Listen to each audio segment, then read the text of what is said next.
आज मैं बताऊंगी कि दशमलव का घटाना कैसे होता है। तो मैंने यहाँ 3 प्रश्न लिया है। तीनों प्रश्नों को एक एक करके सॉल्व करेंगे और आपको बताएंगे कि दशमलव का घटाना कैसे होता है। तो चलिए पहले प्रश्न को सॉल्व करते हैं। पहला प्रश्न दिया हुआ है 23.053 माइनस 11.237। तो हम 23.053 को ऐसे लिख लेते हैं 23.053। और ये जो आपकी संख्या दी हुई है इसके दशमलव हम इसके नीचे लिखेंगे और इसके राइट साइड में जितने अंक हैं इस दशमलव के राइट साइड में लिख देते हैं 237। और इसके लेफ़्ट साइड में जितने अंक हैं हम इस दशमलव के लेफ़्ट साइड में लिख देते हैं 1 1। यहाँ लगा देते हैं माइनस का साइन। अब चलिए इसको घटाते हैं। ये उसी सिंपल घटाने की तरह घटेगा। तो चलिए इसको हम घटाते हैं। तो देखिए यहाँ 3 छोटा है और 7 बड़ा है, तो 3 में से 7 घटेगा नहीं। तो यहाँ इससे कैरी लेंगे तो यहाँ हो जाएगा 13। अब 13 में से 7 घट जाएगा तो 13 में से 7 जाएगा तो बचेगा 6। अब यहाँ आपका 4 हो चुका है, 4 में से 3 जाएगा तो 1।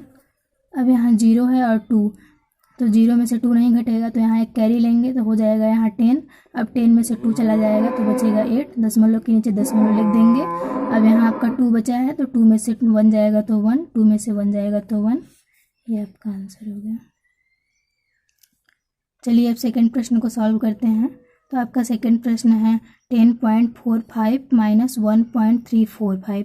तो चलिए हम इसको सॉल्व करते हैं। तो इसको हम पहले ऐसे ही लिख लेते हैं 10.45।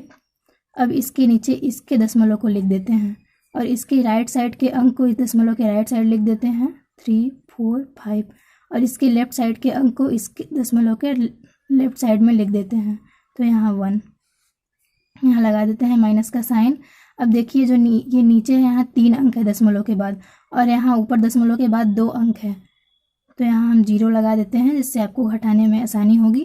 तो चलिए इसको हम घटाते हैं। तो 0 में से 5 नहीं घटेगा तो एक कैरी लेंगे तो यहाँ हो जाएगा 10। 10 में से 5 जाएगा तो हो जाएगा 5। अब यहाँ आपका 4 बचा, 4 में से 4 घटेगा तो 0। यहाँ 4 में से 3 जाएगा तो 1, दशमलव के नीचे दशमलव लिख देते हैं। और यहाँ 10 में से 1 जाएगा तो 9। ये आपका आंसर हो गया। चलिए अब इसी तरीके से तीसरे प्रश्न को सॉल्व करते हैं। तो तीसरा प्रश्न दिया हुआ है 0.57 माइनस 0.008। तो चलिए इसको करते हैं। तो यहाँ लिख देते हैं 0.57 और यहाँ इसके दशमलव को इस 10 के नीचे लगाते हैं और इसके राइट साइड के अंक को इसके राइट साइड में लिख देते हैं और लेफ़्ट साइड के अंक को लेफ़्ट साइड में लिख देते हैं और लगाते हैं माइनस का साइन। अब यहाँ सेकंड क्वेश्चन की तरह 3 अंक है और यहाँ 2 अंक है तो यहाँ हम 0 लगा देते हैं। अब इसको घटाएंगे तो 0 में से 8 नहीं जाएगा तो एक कैरी लेंगे तो यहाँ 10 हो जाएगा। 10 में से 8 जाएगा तो 2। अब यहाँ 6 बचा, 6 में से 0 जाएगा 6, 5 में से 0 जाएगा 5, दशमलव के नीचे दशमलव और यहाँ 0 में जाएगा 0। ये आपका आंसर है।